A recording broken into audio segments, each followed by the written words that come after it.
Alors, c'est l'époque quand je suis comme ça adolescent où mes parents me disent il faudrait que tu aies une vraie carrière. Moi, je veux être écrivain.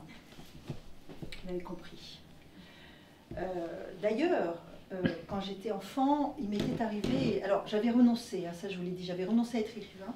Mais un jour, quand j'étais sur une route, dans une calèche, il y avait des... Vous savez, c'est très plat là-bas à Combray, d'un certain côté. Et il y avait deux...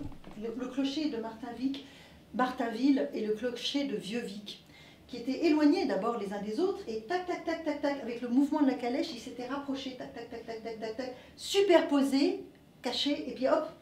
Et là, je m'étais dit, waouh, ça, c'est quelque chose d'incroyable, ce mouvement. Il y avait quelque chose entre la forme de leur flèche, le soleil dessus. Et donc, je m'étais dit, je vais mettre des mots sur cette impression que j'ai eue.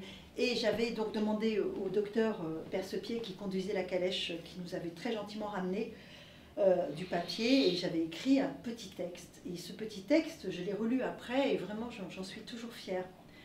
Voilà. Et en arrivant à Combray, j'étais descendue, j'étais vraiment emplie d'une joie incroyable, parce que j'avais réussi à écrire un petit texte, et j'avais eu cette sensation, en voyant les volailles que le docteur Percepied rapportait à la maison, j'avais eu la sensation que j'avais pondu un œuf.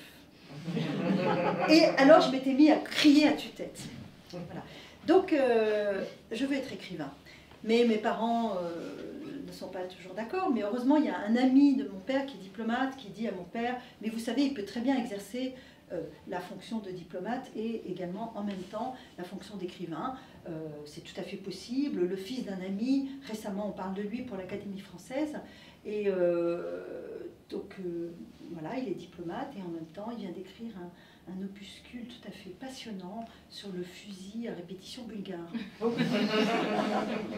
Alors là, moi, ça m'avait provoqué une angoisse.